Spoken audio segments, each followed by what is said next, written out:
অবশেষে যাব শরীফ ওসমান হাদি, আমাদের জুলাইয়ের অকণ্ঠ সৈনিক, আমাদের জুলাইয়ের সিপাহসালার আধিপত্যবাদ বিরোধী লড়াইয়ের শহীদ সৈনিক শরীফ ওসমান হাদি, তার কবর জিয়ারতের মাধ্যমে আমরা এবারের নির্বাচন যে আমাদের আধিপত্যবাদ বিরোধী যাত্রা, আমাদের আজাদির যাত্রা, সেই যাত্রা আমরা শুরু করছি শরীফ ওসমান হাদি ভাইকে ধারণ করে, স্মরণ করে। আমরা আজকে এইখানে তিন নেতার মাজারে কবর জিয়ারতের মাধ্যমে আমরা আমাদের নির্বাচনী পদযাত্রা ঘোষণা করলাম। 12ই ফেব্রুয়ারি নির্বাচন অনুষ্ঠিত হোক, এটা চাই। সেই নির্বাচনে জয়লাভ করে আমরা সংসদে যেতে চাই। এই যে গত কয়েকদিন নির্বাচনী প্রচারণার নিয়ম না থাকলেও তারা নির্বাচনী প্রচারণা করেছে, অন্যদিকে গণভোটের পক্ষে প্রচারণা করতে যেয়ে আমাদেরকে নির্বাচন কমিশন শোকজ নোটিশ দিয়েছে। আমার পাসপোর্টটি শহীদ মিনারে 3 আগস্ট দাঁড়িয়ে আমরা একটি কর্মসূচি দিয়েছিলাম, বেশিবাদী ব্যবস্থার বিলোপ, রাজনৈতিক বন্দোবস্ত, এবং সেই ঘোষণাটি যিনি দিয়েছিলেন জনাব নাহিদ ইসলাম, এনসিপির আহ্বায়ক, উনি আপনাদের সামনে উপস্থিত আছেন। এর পরবর্তীতে শেখ হাসিনা বাংলাদেশ থেকে পালিয়ে গিয়েছিল গণ অভ্যুত্থানের মাধ্যমে, এবং এই গণ অভ্যুত্থানে আমাদের যে এক দফা দাবি ছিল বেশিবাদী ব্যবস্থার বিলোপ এবং নতুন রাজনৈতিক বন্দোবস্ত, এটা অধরা রয়ে গিয়েছে। এবং পরবর্তীতে যখন একটি সরকার গঠন হয়েছিল, আমরা 3টা এজেন্ডা নিয়ে এই সরকারের কাজ শুরু করেছিল। সেই সরকারের মধ্যে যারা ইসলাম হিসাবে ছিলেন, একটি হলো সংস্কার, আরেকটি হলো বিচার, আরেকটি হলো একটি সুষ্ঠু নির্বাচন করেছিল। এই সরকারের নির্বাচনের কোনো মন মানসিকতা নেই, কিন্তু সব জল্পনা রহস্যকে আমরা এক পাশ কাটিয়ে আমরা বলেছিলাম যে সংস্কার এবং বিচার, এরপরে আমরা ইলেকশনে ফোকাস করব। আপনারা জানেন কনসেনসাস কমিশনে সবগুলো রাজনৈতিক দল মিলে অনেকগুলো বিষয় ঐক্যমত হয়েছে, যেগুলো এখন গণভোটে যাবে, গণভোটের মাধ্যমে হায়ের মাধ্যমে পাশ হয়ে আসবে। এবং সাথে সাথে আপনারা জানেন খুনি ফেসিস্ট শেখ হাসিনার রায় হয়েছিল, যে রায়ের এখন বাস্তবায়নের জন্য আমরা অধীর হয়ে বসে আছি। এমন একটা পরিস্থিতিতে বাংলাদেশে ইলেকশনের তফসিল ঘোষণা হয়েছে। আমরা বরাবরে বলে এসেছি, সংস্কার, বিচার এবং একটি সুষ্ঠু নির্বাচন এই সময়ের আমাদের সবচেয়ে জোর দাবি। এই নির্বাচন প্রক্রিয়ার মধ্য দিয়ে একটি বাংলাদেশে আমরা নতুন বাংলাদেশে যাত্রা শুরু করব। সেই নির্বাচন প্রক্রিয়া আপনারা দেখতে পেয়েছেন ইতিমধ্যে শুরু হয়েছে। আমরা একটি জোট গঠন করেছি, এর নাম হলো ঐক্যবদ্ধ বাংলাদেশ।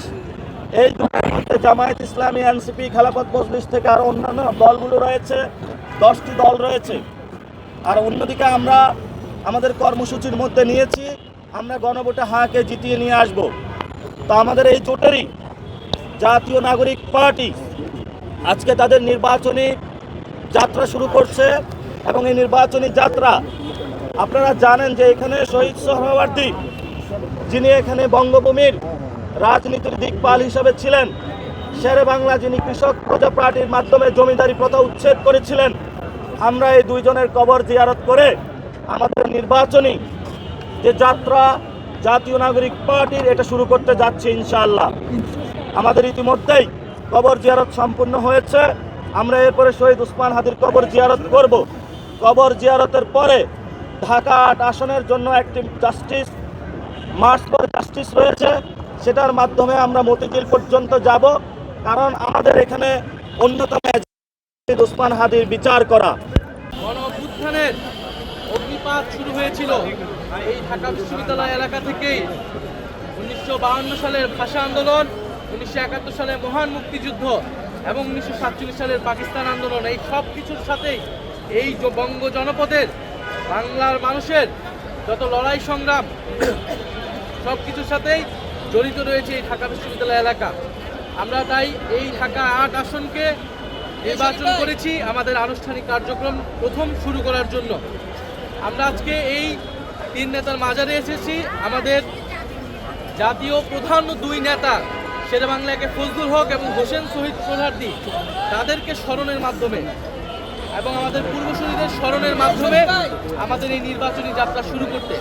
কারণ আমরা জানি এই বাংলাদেশের রূপকার ছিলেন শেরেবাংলা ফজলুল হক, এই বাংলাদেশের অন্যতম স্থপতি ছিলেন হোসেন শহীদ সোহরাওয়ার্দী।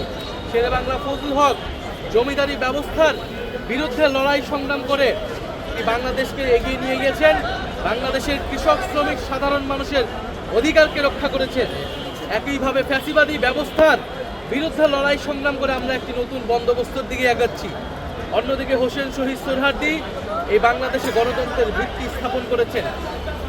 24-এর গণঅভ্যুত্থানের পরেও আমরা বাংলাদেশে নতুন করে গণতন্ত্রের ভিত্তি স্থাপন করছি এই নির্বাচনের মধ্য দিয়ে।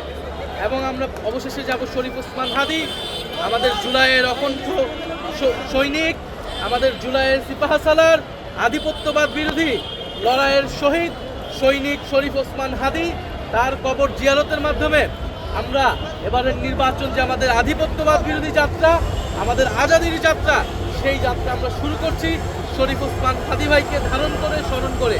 এবং আজকের এই নির্বাচনী যাত্রার আমাদের শুরুর দুইটা বক্তব্য হচ্ছে, এক, প্রথমত গণভোটে সারা বাংলাদেশের মানুষকে আমরা আহ্বান জানাচ্ছি, গণভোটে আপনারা হ্যাঁ ভোট দিন। গণভোটে হ্যাঁর মাধ্যমে সংস্কারের যাত্রাকে অব্যাহত রাখুন এবং শরীফ ওসমান হাদী ভাইকে যারা হত্যা করেছেন সেই হত্যাকারীদের বিচার আমাদের আজকের এই নির্বাচনী যাত্রার অন্যতম প্রধান দাবি, অন্যতম প্রধান এজেন্ডা।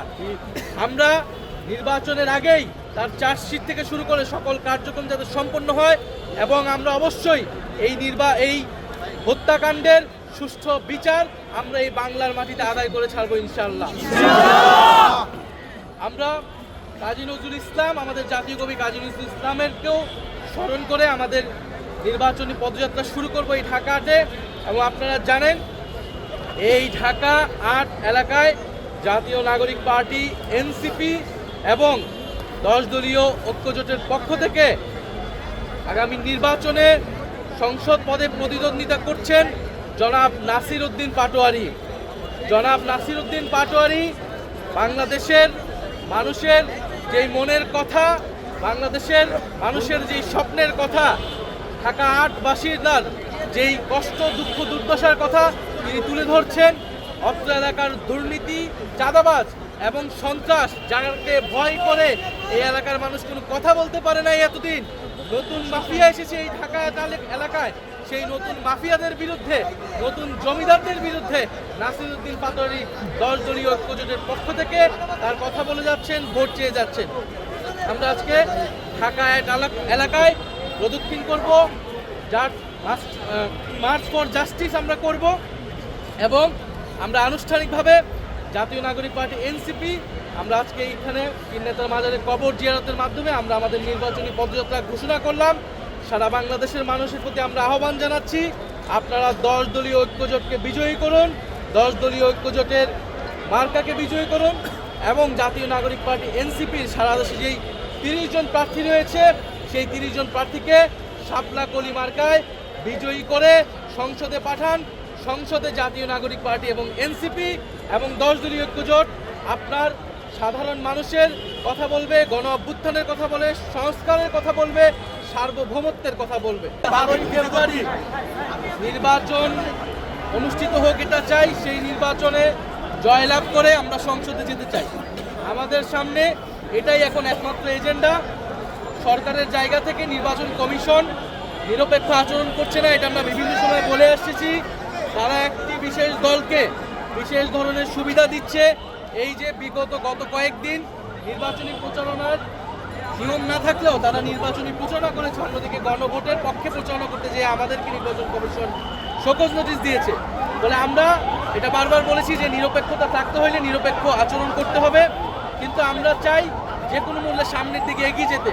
জাতীয় নাগরিক পার্টি এনসিপি সংস্কারের পক্ষে যেরকম দৃঢ় অবস্থান ছিল, বিচারের পক্ষে যেরকম দৃঢ় অবস্থান ছিল, একইভাবে নির্বাচন এবং গণভোটের পক্ষে তারা দৃঢ় অবস্থান আছে। যে কোনো মূল্যে আমরা সুষ্ঠু নির্বাচন 12 ফেব্রুয়ারি যাতে নিশ্চিত হয় সেজন্য যা যা করা প্রয়োজন তা আমরা করব। দেশে দেশে সবার সাথে দ্য নিউজ।